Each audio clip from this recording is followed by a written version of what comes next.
Hello students, welcome to Udgiran Academy. I am Pranav Sonwal.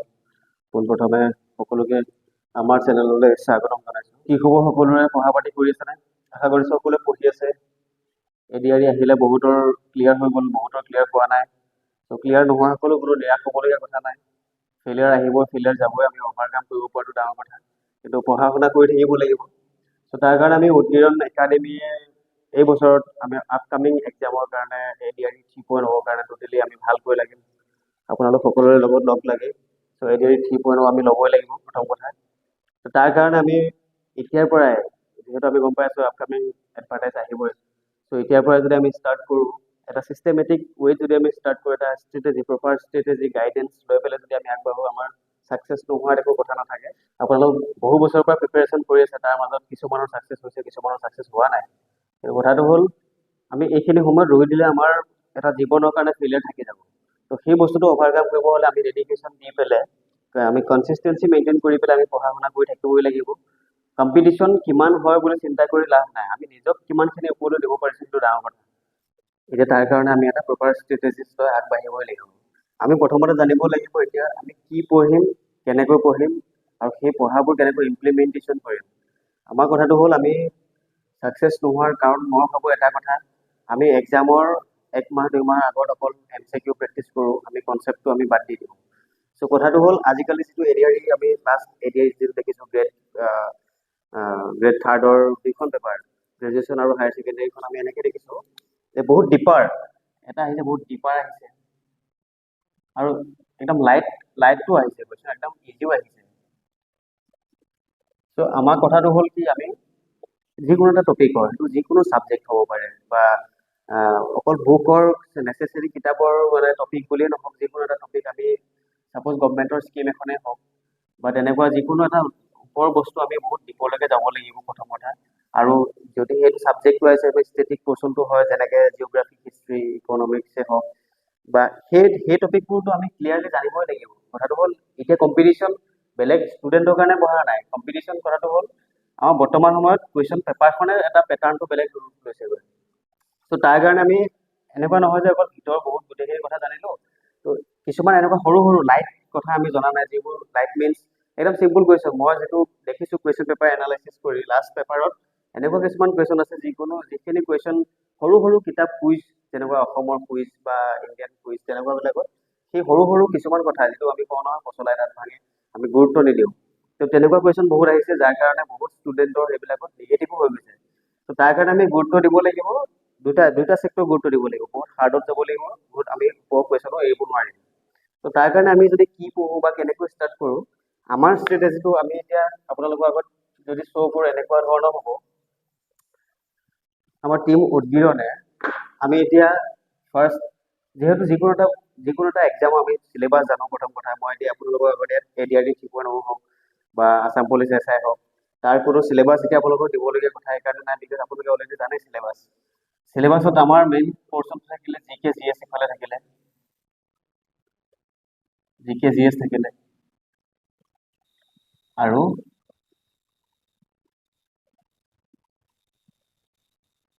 Maths reasoning থাকিলে,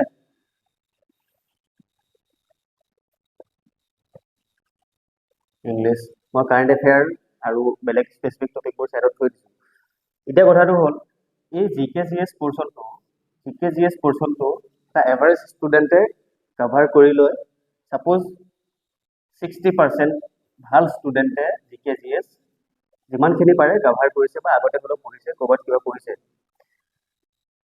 কিন্তু এই বস্তু GK কম্পিটিশ্যনটো তেতিয়া হ'ব যেতিয়া আমি থ্ৰ'লি বস্তুটো কনচেপ্ট ৱাইজ যাওঁ, সেইটো হিষ্ট্ৰী জিঅ'গ্ৰাফী যিয়ে নহওক।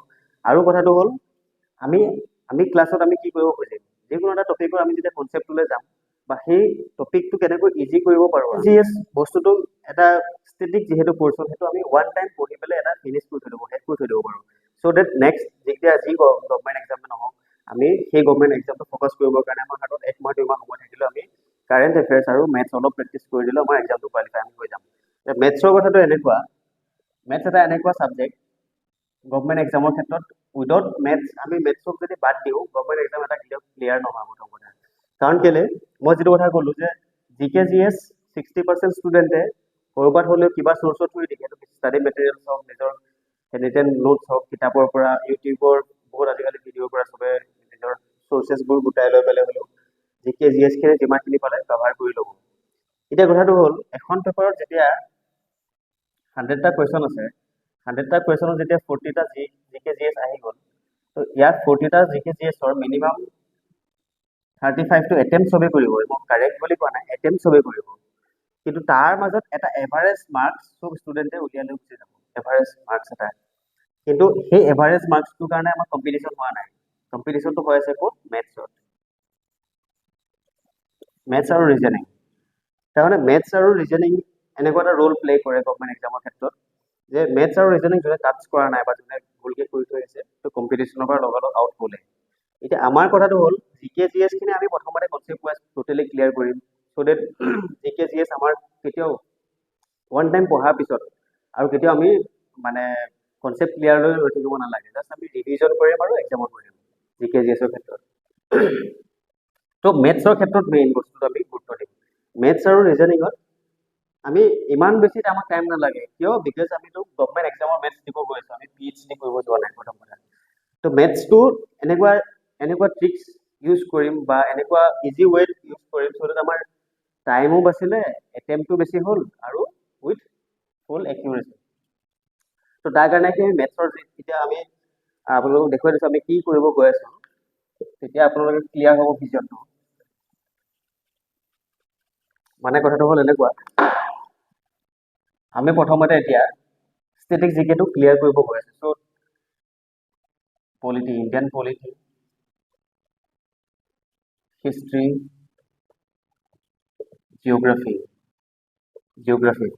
তো আমি পলিটি জিঅ'গ্ৰাফি ক্লাছ ষ্টাৰ্ট হ'বই আৰু হিষ্ট্ৰীৰ লগত ষ্টাৰ্ট হৈ যাব। আৰু ইয়াৰ সমান্তৰালভাৱে আমি কি কৰিম? আছাম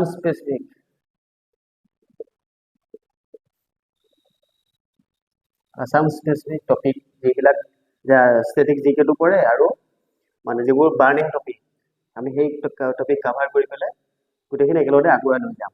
আৰু ইয়াৰ সমান্তৰালভাৱে আমি প্ৰত্যেক মাহৰ যিবিলাক কাৰেণ্ট এফেয়াৰ্ছ, এই কাৰেণ্ট এফেয়াৰ্ছবোৰ আমি হয় উইকলি নতুবা 15 ডেইজৰ ভিতৰত দি পেলাই এটা মাহৰ এতিয়াৰ পৰা আমি প্ৰত্যেক মাহৰ কাৰেণ্ট এফেয়াৰ্ছ ক্লিয়াৰ কৰি যাম, চ' ডেট ষ্টুডেণ্টৰ এটা ভিডিঅ'ত এবাৰ ৰিচোৰ্চ, এইটো আমাৰ চ'ৰ্চৰ থ্ৰুৱেদি কি হ'ব, পাবৰ কাৰণে ইজি হ'ব, চ' ডেট তেখেতসকলে নিজে কপি কৰি ৰাখিব পাৰে আৰু মাৰ্ক আপ হৈ থাকিব পাৰে।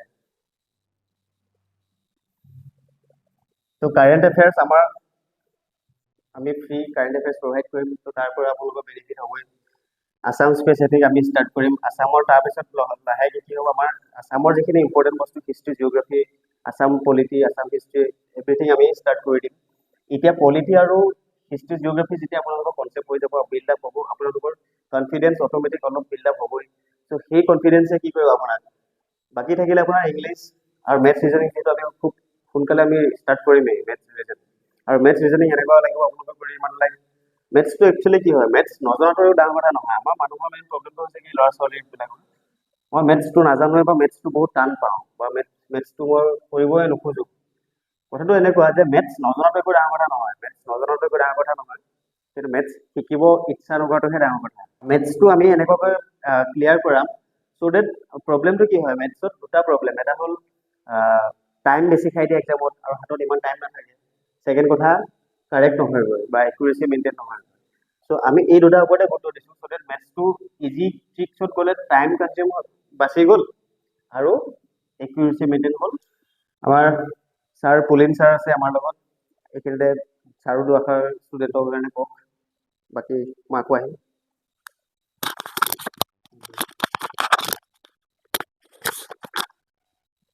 Hello everyone. Everyone has mentioned, Pranav sir already mentioned everything. So মই এতিয়া এটাই কথা ক'ম, as he mentioned, তিনিটা আমাৰ বস্তুৰ প্ৰয়োজন।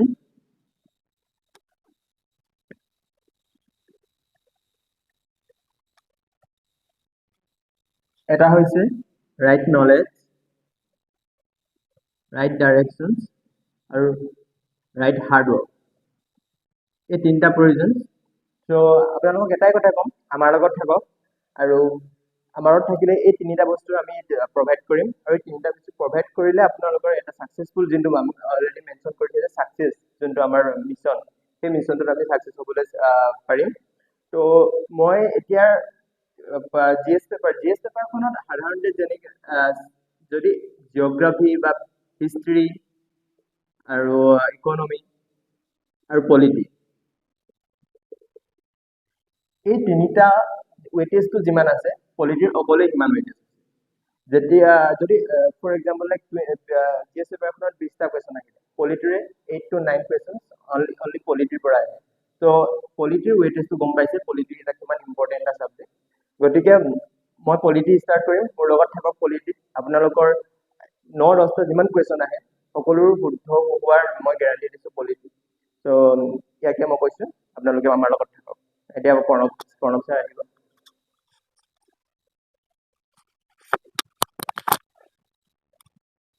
চ' ষ্টুডেণ্টছ, পুলিচে ধুনীয়া কথা দুটা ক'লে, তিনিটা, যে মই এইকেইটা right knowledge, right direction and hard work লাগিবই। ইয়াতে মই এইখিনি ক'ব খুজিছোঁ, আমি স্মাৰ্ট ৱৰ্ক বেছি কৰিব লাগিব, ঠিক আছে। But smart work itself is a hard work, no doubt. Smart work itself is a hard work. Now the thing is, আমি ইংলিছৰ কথাটো নাপাতিলোঁ। GK GS I believe history, polity, geography, economics খুব ভালকৈ আমি কমপ্লিট কৰিম। তো তাত আমি এনেকুৱা কনচেপ্ট ৱাইজ ক্লিয়াৰ কৰি যাম। ষ্টেটিক আমি প্ৰথমতে কনচেপ্ট ক্লিয়াৰ কৰিলোঁ, concept first thing is concept, then MCQ practices. যেতিয়া এইখিনি বস্তু হৈ যাব, তাৰ সমান্তৰালভাৱে আমাৰ মেথছ ৰিজনিঙো যেতিয়া হৈ যাব, দেন আমি গুচি যাম মক টেষ্টটো লাগি। এটা খুব বহুত দীঘলীয়া জাৰ্ণি নালাগে, এটা গভৰ্ণমেণ্ট এক্সামৰ কাৰণে মানে ক্লিয়াৰ কৰিবৰ কাৰণে খুব দীঘলীয়া জাৰ্ণি এটা নালাগে। আমাক হাৰ্ডলি 5 to 6 মান্থত আমি চব ক্লিয়াৰ কৰিব পাৰোঁ এক্সাম এটা। ন' ডাউট যাৰ বেছিক যাৰ ফাউণ্ডেশ্যন ষ্ট্ৰং আছে 2-3 মাহতো ক্লিয়াৰ হৈ যাব। এতিয়া যোনে হিষ্ট্ৰী, পলিটি, জিঅ'গ্ৰাফী আগতে পঢ়িছে, যাৰ বেছটো বহুত বেছি ষ্ট্ৰং আছে জিকে জিএছত, আৰু মেথছ যোনে অলপ অলপ কৰি লয়, চ' তেখেতসকলৰ কাৰণে 1-2 মাহতো গভৰ্ণমেণ্ট এক্সাম এটা ওলাই যায়, ইমান ডাঙৰ একো কথা নহয়। কিন্তু কথাটো হ'ল, আমাৰ মেইন বস্তুটো হৈছে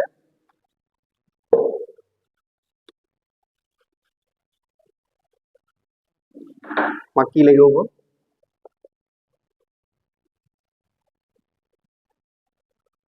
ডেডিকেশ্যন লাগিব, কনচিষ্টেঞ্চি লাগিব। কনচিষ্টেঞ্চি এটা এনেকুৱা বস্তু, যিটো বস্তু আমাক খুব সহজে আমাক ছাকচেছ পোৱাৰ পথলৈকে লৈ যাব। এনেকুৱা নহয় যে আজি আমি মন গ'ল পঢ়ি দিলোঁ, আকৌ ভাগৰ লাগে 2-3 দিন আমি ভাগৰ মাৰিলোঁ, তাৰপিছত আৰু খবৰ নাই আকৌ মন গ'ল আকৌ পঢ়িলোঁ, কিবা এটা এডভাৰটাইজ ওলালে জোচটো বাঢ়ি গ'ল পঢ়ি দিলোঁ, তাৰপিছত আকৌ ফৰ্ম ফিল আপ হৈ গ'ল, বহুত দিন হৈ গ'ল আমি ৰৈ গ'লোঁ, মানে জোচটো কমি গ'ল। তো তেনেকৈ নহ'ব বস্তুটো। কনচিষ্টেঞ্চি মানে এনেকুৱা নহয় যে বহুতখিনি সদায় পঢ়িব লাগে, কষ্ট কৰিব লাগে, নালাগে। আমি জাষ্ট পঢ়াৰ টাচত ৰাখি যদি আমি আগবাঢ়ি গৈ থাকোঁ, তেতিয়া আমাৰ বহুতখিনি হৈ যাব। কথাটো এনেকুৱা, মই এইটো কওঁ যে মানুহে কি কৰে, পটককৈ এতিয়া টাইম টেবুল বনাই ল'ব। প্ৰথম যেতিয়া জোচটো থাকে, এতিয়া ৰিজাল্ট আহিলে, এপইণ্টমেণ্ট হ'ব, তেতিয়া আমাৰ চবৰে জোচ থাকিব, ফৰ্ম ফিল আপ আহিব এতিয়া। তো আমি কি কৰোঁ, টাইম টেবুল এখন বনাই লওঁ। টাইম টেবুলখন এনেকৈ বনাওঁ চ' ডেট আমাৰ মানে কি হয়, বহুত বেছি টাইম আমি অকল পঢ়াতে দি দিওঁ, আৰু বাকীবোৰ আমি গুৰুত্ব নাৰাখোঁ। আৰু এই টাইম টেবুলখন খুব সোনকালে মানে কি হয়, আধৰুৱা হয়, কমপ্লিট নহয়।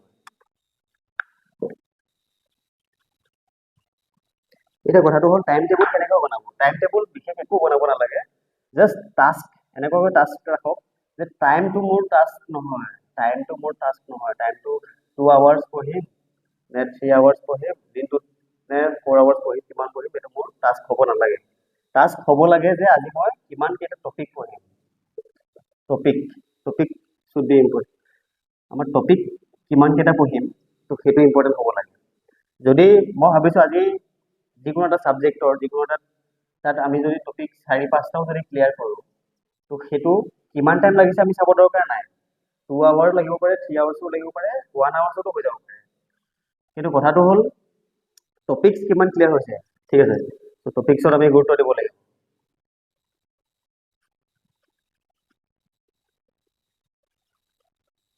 একো নাই, এতিয়া বহুত আমাৰ হাতত এনাফ টাইম আছে।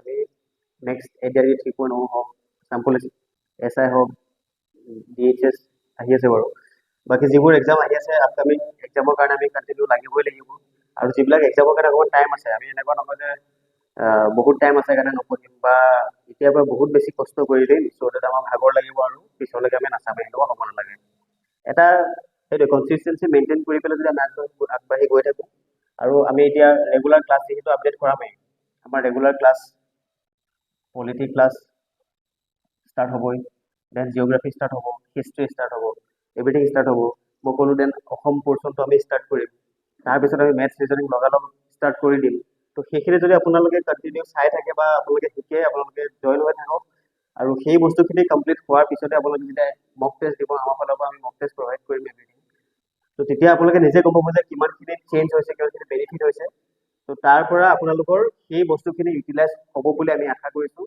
আৰু এইটো যিহেতু আমাৰ ইন্ট্ৰডাকশ্যন প্লাছ ষ্ট্ৰেটেজিছ ভিডিঅ' আছিলে নেক্সট আমি ক্লাছ লৈ আহিম তো গতিকে আপোনালোকক ইমানখিনি জনালোঁ আমাৰ সৈতে টাচত থাকিব বাকী আই উইচ সকলোৰে ভাল দিন হওক সকলোৰে জইন হওক সকলোৰে পঢ়া পাতি কৰি থাকক ঠিক আছে সকলোৱে ভালে থাকক থেংক ইউ